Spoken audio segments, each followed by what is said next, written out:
ஓம் தத்புருஷாய வித்மஹே மகாதேவாய தீமஹி தன்னோ ருத்ர பிரசோதயாத். நாம் இந்த பதிவில் குரு பகவானின் அதிசார பயிற்சியால் ஏற்படும் சுப மற்றும் அசுப பலன் என்ன என்பதனை பற்றி காண்போம்.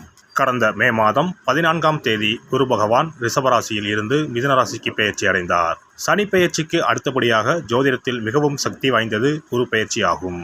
பொதுவாக குரு பகவான் ஒரு ராசியில் இருந்து மற்றொரு ராசிக்கு செல்ல சுமார் 1 வருட காலம் எடுத்துக்கொள்ளும் நிலையில் தற்போது 6 மாதத்திலேயே கடகராசிக்கு செல்கிறார். வரும் அக்டோபர் மாதம் 18ஆம் தேதி குரு பகவான் மிதுன ராசியில் இருந்து கடகராசிக்கு பயிற்சி ஆவார். கடகராசிக்கு பயிற்சியாகும் குரு பகவான் டிசம்பர் மாதம் 5ஆம் தேதி மீண்டும் மிதுன ராசிக்கு பயிற்சி ஆவார். கிரகங்கள் பொதுவாக தங்கள் சுற்றுப்பாதையில் ஒரு குறிப்பிட்ட வேகத்தில் நகர்ந்து ஒரு ராசியில் இருந்து மற்றொரு ராசிக்கு செல்லும். சில கிரகங்கள், குறிப்பாக குரு, தங்கள் சுற்றுகளின் போது ஏற்படும் ஈர்ப்பு விசையின் காரணமாக தங்களது இயல்பான வேகத்தை விட வேகமாக நகர்ந்து குறிப்பிட்ட காலத்திற்குள் அடுத்த ராசிக்குள் நுழைந்துவிடும். இந்த வேகமான மற்றும் முன்னதாக நடக்கும் நகர்வுக்கு அதிசார பயிற்சி என்று பெயர். குரு பகவான் ஜோதிடத்தில் சுப கிரகமாக கருதப்படுகிறார். குரு அதிசார பயிற்சி நடைபெறும் காலத்தில் சில ராசிக்காரர்களுக்கு நன்மைகளும் அதிர்ஷ்டமும் எதிர்பாராத திருப்பங்களும் ஏற்பட வாய்ப்புள்ளது. இந்த பெயர்ச்சி மக்களின் வாழ்க்கையில் திருமணம், தொழில், செல்வம் மற்றும் பல்வேறு நல்ல மாற்றங்களை கொண்டு வரும்.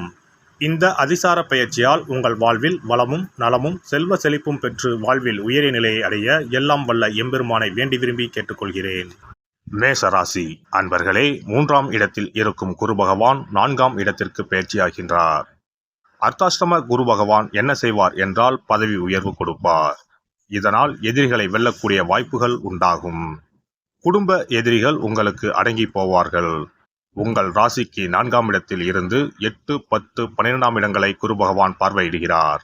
இதனால் சுப செலவுகள் உண்டாகும். திருமணமே வேண்டாம் என இருந்த மேசராசிக்காரர்கள் வாழ்வில் மேளம் கொட்டும் நேரம் இது. குழந்தை இல்லாத தம்பதியினருக்கு குழந்தை பாக்கியம் உண்டாகும். இந்த குரு அதிசார பெயர்ச்சி உங்களுக்கு திடீர் அதிர்ஷ்டத்தை கொடுக்கும். திடீர் பணவரவு உண்டாகும். வராது என நினைத்த பணம் தானாக தேடி வரும். அரசு வழியில் எதிர்பார்த்த கடன் உதவிகள் கிடைக்கும். உழைப்புக்கு உரிய வருமானம் கிடைக்கும். வியாபாரத்தில் லாபம் இரட்டிப்பாகும். தேங்கி கிடந்த சரக்குகள் அதிக லாபத்தில் விற்று தீரும். காரிய வெற்றி உண்டாகும்.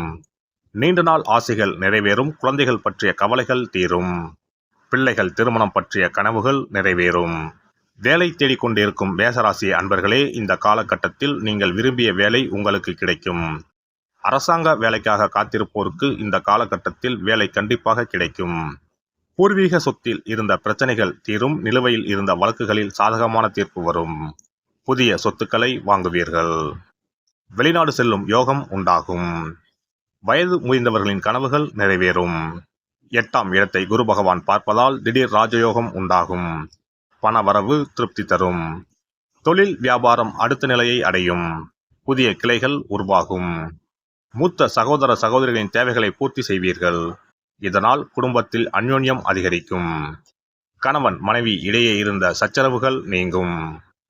வெளிநாட்டு படிப்பிற்காக காத்திருந்தவர்களுக்கு அங்கு சென்று படிக்கக்கூடிய வாய்ப்பு உண்டாகும். மாணவர்களுக்கு படிப்பில் இருந்த மந்தத்தன்மை நீங்கும். தெளிவு உண்டாகும். போட்டிகளில் வெற்றி அடைவீர்கள். மேசராசி அன்பர்களே, இதுவரை பட்ட கடன் அனைத்தையும் படிப்படியாக அடைப்பீர்கள். இதுவரை நீங்கள் பட்ட அவமானம் அனைத்தும் வெகுமானமாக மாறப்போகிறது. அசிங்கப்படுத்திய சொந்த பந்தம் முன் சிறப்பாக வாழப்போறீங்க. இந்த அதிசார பெயர்ச்சி உங்களுக்கு நற்பலன்களை தருவதாகவே அமையும். குரு பகவானின் அதிசார பெயர்ச்சிக்கு பரிகாரமாக வியாழக்கிழமைகளில் தட்சிணாமூர்த்திக்கு மஞ்சள் நிற மலர்கள் மற்றும் மஞ்சள் நிற உடையுடன் அபிஷேகம் செய்வது, குரு பகவானுக்கு நெய் தீபம் ஏற்றி வழிபடுவது, அன்னதானம் செய்வது, மற்றவர்களுக்கு உதவுவது போன்றவை சிறந்த பரிகாரங்களாகும். மேலும் வியாழக்கிழமைகளில் குரு பகவானின் காயத்ரி மந்திரத்தை உச்சரிப்பதும் நன்மை பயக்கும். குரு பகவான் சஞ்சரிக்கும் அந்தந்த ஆலயங்களில் உள்ள குரு மற்றும் நவகிரக சன்னதிகளில் தீபம் ஏற்றி வழிபட்டு வரலாம். சிறப்பு பரிகாரம்: வியாழக்கிழமை அன்று மண்ணால் செய்யப்பட்ட ஒரு உண்டியலை வாங்கி வர வேண்டும். அந்த உண்டியலின் வெளிப்புறத்தில் மஞ்சளில் பன்னீரை ஊற்றி குழைத்து உண்டியல் முழுவதும் பூச வேண்டும். இப்படி பூசிய இந்த உண்டியலை நம்முடைய வீட்டின் குபேர மூலையில் வைத்துவிட வேண்டும். தினமும் அல்லது வாரத்திற்கு ஒரு முறை குறிப்பிட்ட ஒரு தொகையை போட்டுக்கொண்டே வர வேண்டும். உதாரணமாக 2 ரூபாய், 5 ரூபாய், 10 ரூபாய், 20 ரூபாய் என்று நம்முடைய வசதிக்கு ஏற்றவாறு ஏதாவது ஒரு தொகையை நாமே தேர்வு செய்து அதை மட்டும் 10 ரூபாய் என்றால் 10 ரூபாயாக தினமும் அல்லது வாரத்திற்கு ஒரு முறையோ போட வேண்டும். இப்படி உண்டியலில் நாம் பணத்தை சேர்ப்பதன் மூலம் நம்முடைய வாழ்க்கையில் குருவால் ஏற்பட்ட பண பிரச்சனைகளும் தன பிரச்சனைகளும் தீரும். உண்டியல் நிறைந்த பிறகு உண்டியலில் இருக்கக்கூடிய பணத்தை எடுத்து அருகில் இருக்கக்கூடிய சித்தர்கள் ஜீவ சமாதி உண்டியலில் செலுத்திவிடலாம் அல்லது ஏதாவது ஒரு பொருளாக வாங்கி கொடுக்கலாம். இது பொதுவான பரிகாரமாகும்.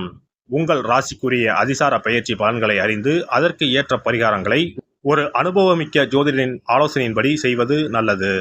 எல்லாம் வல்ல இறையருளால் நீங்களும் உங்கள் அன்பு குடும்பமும் உடல் நலம், நீலாயுள், நிறை செல்வம், உயர் புகழ், மெய்ஞானம் ஓங்கி வாழ்க வளமுடன். இந்த வீடியோ பதிவு உங்களுக்கு பிடித்திருந்தால் லைக் பண்ணுங்க, கமெண்ட் பண்ணுங்க, ஷேர் பண்ணுங்க, மறக்காம சப்ஸ்கிரைப் பண்ணுங்க, பக்கத்துல இருக்கிற பெல் பட்டனை கிளிக் பண்ணுங்க. நன்றி, வணக்கம். ஓம் நமச்சிவாய, சிவாய நம.